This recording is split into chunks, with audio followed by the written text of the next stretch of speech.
Olá, pessoal. Então, como prometido, estou aqui para fazer, uma descrição do livro, o livro Psicanálise e Linguística. Acho que não vai sair direitinho aí, mas é o livro da Maria da Glória Viana, Encontros e Desencontros. Esse livro, na realidade, foi um achado que eu estava na livraria da Scripton, que inclusive é a editora. Eu acho lá muito bom para a gente dar uma olhada e conseguir achar os textos de psicanálise. Eu encontrei, ele é lá de BH, na Savassi. Muito bom, eu adoro lá. Não estou ganhando nada para fazer isso, mas é porque a gente tem mesmo dificuldade de achar livro em psicanálise. E no caso nosso aqui, quem mora aqui em Montes Claros, é super complicado. Então, eu acabei de comprar um lá também, por WhatsApp. Eles se encarregaram, de mandar pelo correio, enfim, fiz o depósito. E eu estou gostando muito dessa acessibilidade, porque a gente tem muita dificuldade, de achar livros, e quando a gente acha de psicologia, a gente ainda se depara com os autoajuda da vida, né? Então, acho que é bem interessante. E eu encontrei esse livro lá, não foi ninguém que me indicou, e eu tinha uma vontade muito grande de trabalhar sobre o conceito, sobre esses conceitos iniciais que o Lacan trabalha, sobre a linguística mesmo. E aí eu me deparei com esse texto, com esse livro, que me parece que foi uma dissertação de mestrado ou tese de doutorado, não sei, mas pelo estilo. E eu gostei muito, sabe? Porque ele veio trabalhar, responder a perguntas minhas sobre esse início mesmo da psicanálise, desse encontro da psicanálise com a linguística, Então vamos lá. Ela começa falando sobre a questão metodológica e tudo, que provavelmente num contexto de pesquisa isso é bem relevante, mas nós vamos saltar um pouco esse ponto e vamos trabalhar algumas coisas que eu achei interessante, tá? Então, ela começa então trazendo a questão do sujeito psicanalítico. Quem que é o sujeito que a psicanálise ouve? Ele é um sujeito que ele não é coisificado. Ele é um sujeito que não é uma coisa. Ele é uma posição. Ele é uma posição de onde se fala, tá? Uma posição. Eu acho que isso também vai ser muito interessante, porque nós vamos ver que essa também é uma base que a própria linguística trabalha.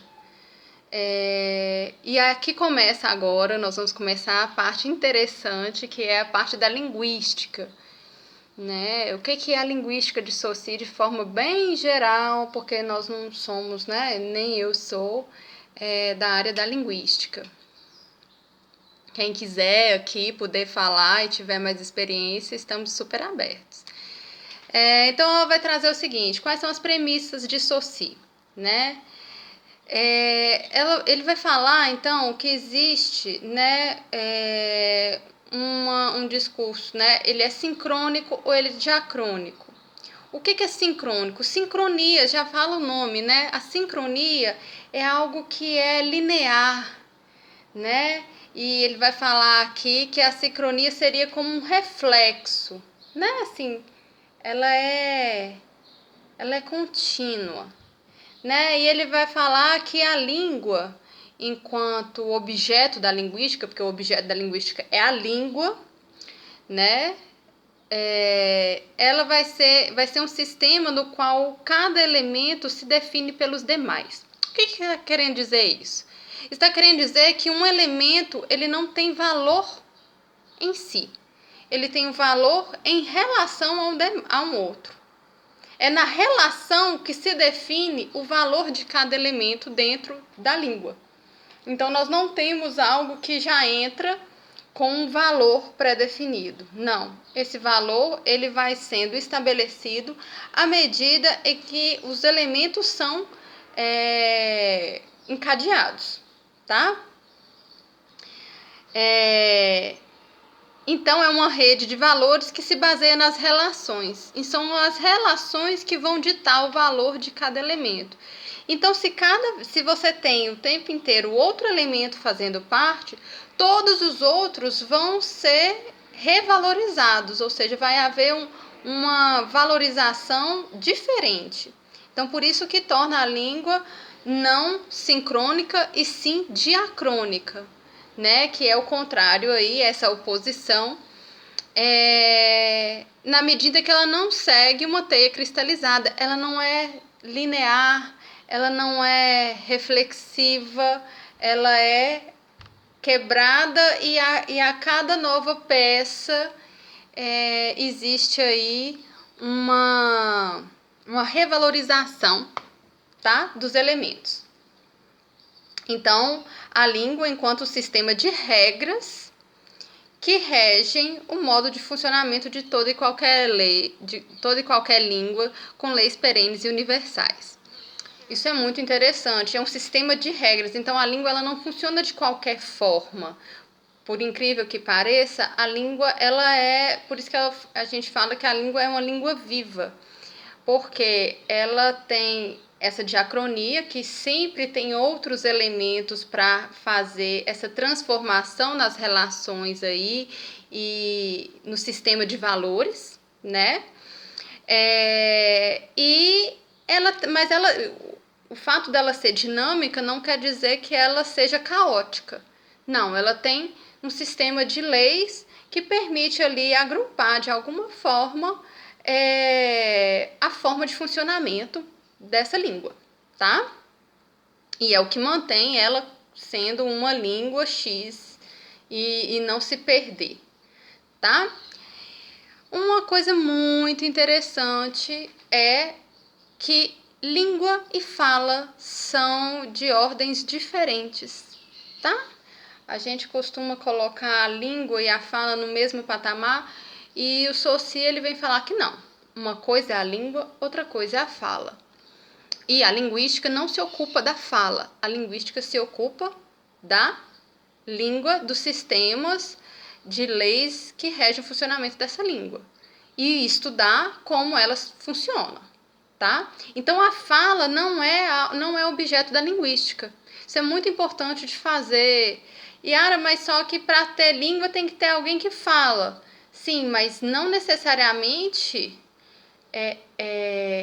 a gente tem que estudar a fala de uma pessoa para entender a língua, né? Assim, a fala da pessoa pertence à pessoa, né? Agora, o sistema que ela usa para falar, esse é o objeto da linguística, tá? Então, a língua como sistema de valores e signos. Saussure rompe com a noção de sentido pré-estabelecido. Engraçado, a gente acha que isso é o Lacan, né? Não, isso é a linguística, né? Ele rompe com a noção de um sentido pré-estabelecido e é entendida a língua muito mais pela sua funcionalidade e pertinência, né? Então, assim, algo que permanece na língua é algo que é funcional e pertinente para essa língua, tá? Por isso que a língua, mais uma vez, ela é um organismo vivo, porque ela permanece ou ela desaparece dentro do que é funcional ou não. Por isso, mais uma vez, a língua ela não é cristalizada, você não aprende uma língua e aquilo te serve para a vida inteira. Não, porque as cadeias vão mudando, né? Ela é diacrônica, né? Ela vai mudando aí em relação aos demais elementos. Ela não tem um valor em si mesmado, pronto e acabado, tá? Então, nós temos a questão da diacronia e da sincronia, né? Que na realidade a língua ela é diacrônica e não sincrônica. A língua e fala, então a linguística se ocupa da língua, não da fala. Nós vamos dizer da fala depois. O significante, o significado. Vamos trabalhar isso um pouco, que apesar da gente entender isso na psicanálise, vamos entender como é isso na linguística. O significante e o significado formam um signo linguístico. Significante, significado, aglutinado formam o signo linguístico, tá? Em que o significado estaria ligado ao conceito e o significante à imagem acústica. Imagem acústica porque existe uma sonorização aí que ela é feita e ela é absorvida e isso gera uma imagem acústica, né? Imagem do que se vê e acústica do que se ouve, tá? Então, uma palavra, ela gera isso quando ela é assimilada, tá? Vamos diferenciar cada coisa. Ou seja, nós temos o significante, que está aí ligado a essa imagem acústica, tá? Então, isso é importante a gente pensar. E o significado, então, significante ligado à imagem acústica. O significado ligado ao conceito, tá? Mas aqui, percebam que o conceito, por mais que ele traga um certo significado aí, juntando com o significante, isso sempre pode ser reposicionado diante da diacronia, né, que a língua estabelece, tá? Então, assim, não é pronto e acabado, porém, esse conceito se ligaria ao significante, isso é muito importante a gente entender isso na linguística. Ele ligaria ao significante e isso daria o signo linguístico. Apesar de não ser pré-estabelecido, como anteriormente, né, ao Saussure se pensava, ele não é anterior, né? Não se é dado tão naturalmente. Um signo linguístico ele não é natural. Ele é construído, ele é baseado nessas relações, né, dinâmicas, e tem sua valorização aí, relativizada. Porém, ele se ligaria, aglutinaria aí ao significante e formaria o signo linguístico, ok? Então, a gente precisa aí de 3 elementos, né? Significante, significado e signo, tá? O signo seria aquele que aglutina determinado conceito com imagem acústica. Dessa forma, a língua é autônoma e não se trata somente de representar ou nomear o mundo. O que nós estamos falando de representar e nomear o mundo? Vamos lá. Quando o Saussure está falando em representar, quer dizer que nós temos essa coisa. Ótimo, uma coisa. Sobre essa coisa, nós depositamos nele um nome, uma nomeação, que é partilhada com todos os demais de determinada língua. Então, sobre isso, nós chamamos de livro, tá? Só que o livro, ele não é... O livro não é a coisa. A coisa é isso aqui. Livro, essa imagem acústica, esse significante, é esse ponto sobre qual repousa, né, para representar este livro. Quando eu vou falar de livro, eu não preciso da coisa em si. Por quê? Porque eu já representei. Ou seja, dentro da língua vai existir um significante que pode falar disso sem ter a coisa, né? Então a gente nomeia o mundo, é isso que faz do ser humano algo tão peculiar, porque nós conseguimos obter uma língua, nós conseguimos nos comunicar sem ter que recorrer ao objeto concreto, tá? Então a gente se distancia aí da coisa para absorver o quê? O significante. Esse significante que então vai ser uma representação, que vai ser algo que fala da coisa, mas que não é a coisa, tá? Eu costumo falar isso dentro de sala de aula, no sentido de que nós temos, por exemplo, eu falo, quem que é o representante da turma? Ah, é fulano. Fulano representa vocês perante, sei lá, comissão de formatura, a coordenação, sim. Mas ele é a turma? Não, ele não é a turma. Ele vai lá em nome de, né? Eu até brinco. Então, assim, então tá, na hora da formatura vai só o fulano, né? Não, não é só o fulano, porque ele fala em nome de uma turma, mas ele não é a turma. Então, as coisas no mundo é assim, nós falamos das coisas, mas não são as coisas em si, né? Os demais animais, eles estão no nível do concreto, né? Já o ser humano desenvolveu aí essa capacidade de representação do mundo e cria uma outra dimensão, que não é a dimensão do concreto, é a dimensão o quê? Simbólica, dos símbolos. Os símbolos para poder falar de alguma coisa, tá? Então nós vimos, recapitulando, a relação sincrônica e diacrônica, que a língua é uma língua diacrônica, a linguagem, a linguística e a fala, né? Que a linguagem não é a mesma coisa que a fala, tá? A língua não é a mesma coisa que a fala. Significante e significado, né? Esses elementos que compõem o signo linguístico. E agora nós vamos ver a relação sintagmática e associativa. O que é isso?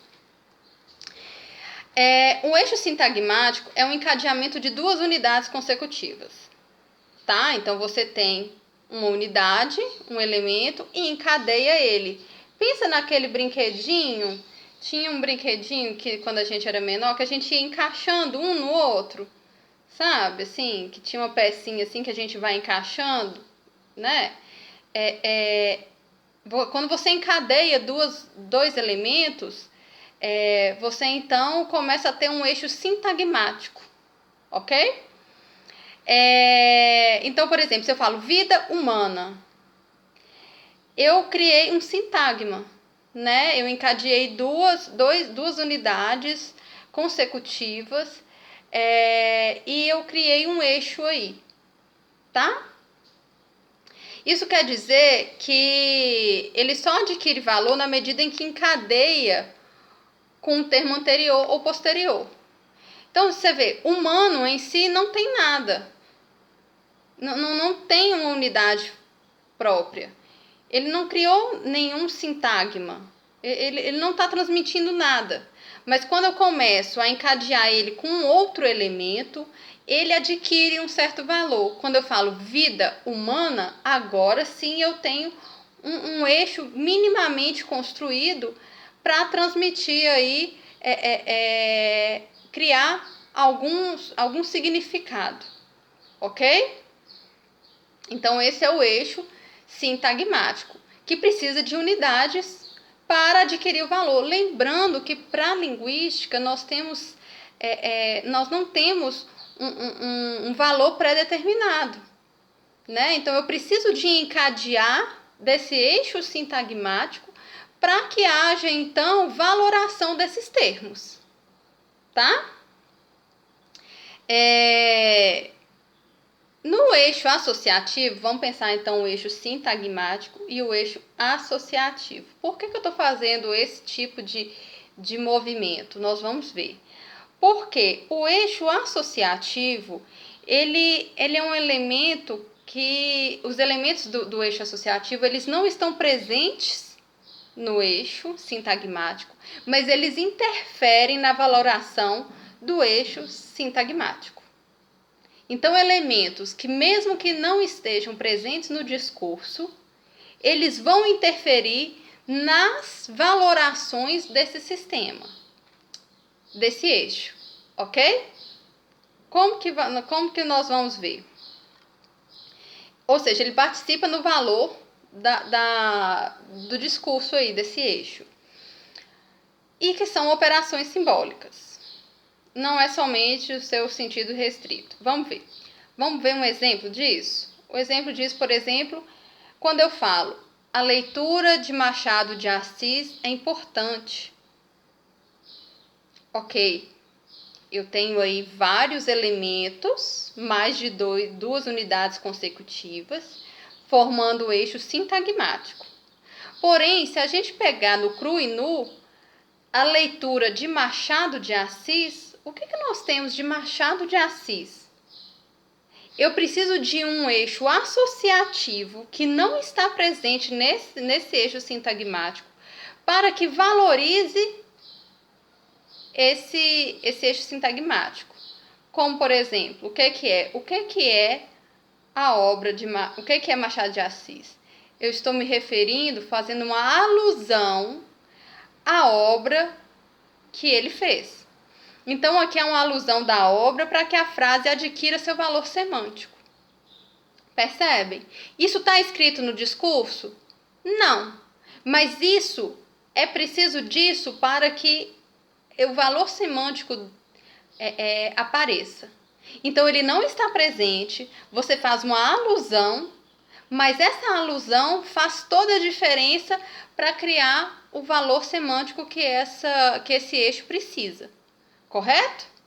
Então, esse é o eixo sintagmático e o eixo associativo, em que você vai ter que buscar, né? Existe aí uma busca de um outro valor que não está explícito, mas ele é necessário e ele interfere na valorização do eixo sintagmático, ok?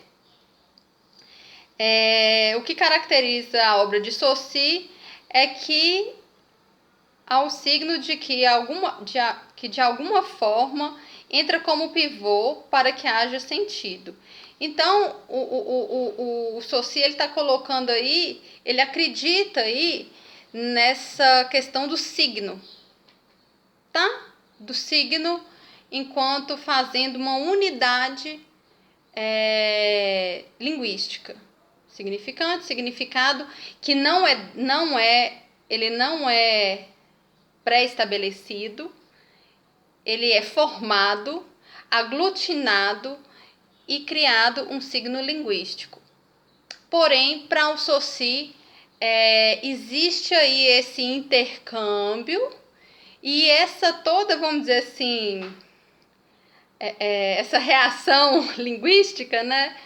Quase uma reação química, mas existiria aí essa forma, né?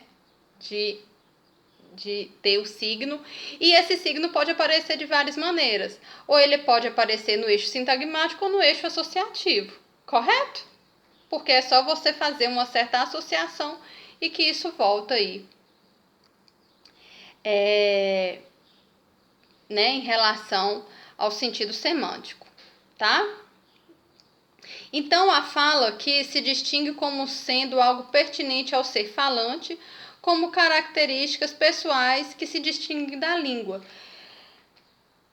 Eu sei, né, principalmente quem é da área psi vai falar assim, como assim que a linguística não está trabalhando a questão de quem fala? Pois é ele que está enunciando, ele que está falando. Mas para a linguística, né, isso é importante para nós que escutamos sujeitos, que queremos escutar quem fala, né? Mas para a linguística, o interessante é estudar isso que rege uma forma de funcionamento de determinada língua, tá? Mas isso é ótimo porque nos dá elemento para entender, né? Porque a gente percebe que a língua ela é estruturada dentro do sujeito. Na realidade, a língua ela entra no sujeito E essa entrada no sujeito, ela estrutura esse sujeito. É claro que nós não somos, né? A gente sabe que o sujeito de psicanálise não é um sujeito passivo. Ele também vai ter que fazer algo com essa língua. E essa língua estrutura o seu inconsciente, a sua forma de funcionamento também, né? É uma via aí de mão dupla, né? Existe consequências da entrada, e é isso que o Lacan nos mostra, que existe a consequência da entrada do sujeito na linguagem, né? Então a linguagem entra no sujeito, mas o sujeito também entra nessa linguagem aí, e ele vai entrar com a sua forma, a sua estruturação. E ele responde a essa forma aí de funcionamento. A gente vai ver mais um pouco lá pra frente, tá? Então, é importante colocar que existem vários estruturalismos, né? O científico, que é o de Saussure e o Lacan, o flexível, o de Bates, e o histórico, de Bourdieu, Althusser e Foucault. Por que eu estou falando isso também? O Lacan, em muitos momentos, ele debate com Saussure, ele debate com Althusser, ele debate com Bourdieu, com Foucault, com Bates, principalmente com Althusser. E então acho que é importante a gente saber aí que todos são estruturalistas, com pontos de vista diferentes. Por exemplo, o Althusser está trabalhando aí com a questão do estruturalismo histórico, assim como Foucault. Ou seja, o histórico aí tem uma questão de uma ideologia, uma questão da perspectiva histórica e como essa história vai fazer, então, vai montar esse discurso e vai nortear o discurso do sujeito, tá? Ou do indivíduo, né? Se não tiver essa noção de sujeito, mas acho que eles sempre trazem essa questão do sujeito. São perspectivas e como eu sempre falo, né? Quando eu oriento trabalho científico, não existe uma metodologia melhor que a outra, né? Existe uma metodologia mais adequada para se tratar. Agora depende do que você quer tratar. Então, por exemplo, numa pesquisa qualitativa, eu preciso de ter formas de trabalhar o discurso. Se eu vou trabalhar política, eu preciso de trabalhar aí pensando aí numa questão histórica e política. Eu não posso tratar isso somente com números ou com formas estatísticas, né? Eu tenho um processo histórico e que eu preciso de ter aí metodologias que se adequem a trabalhar sobre esse tipo de discurso, né? E da mesma forma, se eu pegar um tipo de discurso de um estruturalismo histórico para trabalhar o sofrimento de uma determinada pessoa, não que não exista a dimensão histórica, mas depende do que eu quero trabalhar com esse discurso, tá?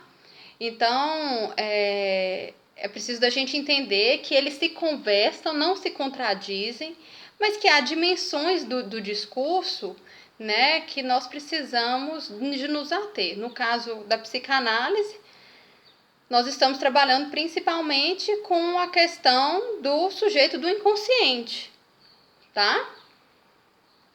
O comum a esses três tipos de estruturalismo é a leitura, né, dos autores Karl Marx, do Freud e do Saussure. Então nós vemos aí que são estruturalistas, né, o Saussure aí na linguística, o Freud aí na psicanálise e o Marx aí na sociologia, né, trabalhando essa questão política e econômica. Então o estruturalismo passou a ser fundamental para a discussão das áreas humanas, uma vez que ele trabalha o quê? O discurso. E aí a gente vai precisar do Saussure, porque o Saussure está trabalhando aí alguns pontos de como se estrutura a língua, de como se relaciona um discurso, como é que forma um discurso, né? Os eixos sintagmático e associativo, o eixo a língua diacrônica, a questão dos valores, a questão de como é formado um novo signo linguístico, como ele se associa, né, com o significante, o significado, que isso não está pronto, enfim, tudo isso é importante para a gente entender, então, o discurso dentro da área humanas. No caso nós estamos falando da psicanálise, nós estamos falando do sujeito do inconsciente, então nós vamos pegar essas premissas e nós vamos ver então como que isso se produz dentro da psicanálise, né? Qual que é o efeito disso, qual que é o efeito do discurso, da língua, sobre a questão do sujeito do inconsciente, né? Como que a letra, como que a língua, o que ela faz, quais os efeitos dela sobre o sujeito e quais são as respostas desse sujeito frente a essas leis e normas da língua, ok? A gente já está aí com 31 minutos e eu acho importante a gente fazer uma pausa, o vídeo já está grande. Mais tarde eu faço um outro livro, outro relato da parte do livro, tá? E aí, mas eu acho que agora deu pra gente dar uma entendida aí na parte da linguística. E aí no próximo vídeo eu venho falando sobre Lacan e o inconsciente estruturado como linguagem. Ok? Muito obrigada, até o próximo vídeo. Beijo pra vocês.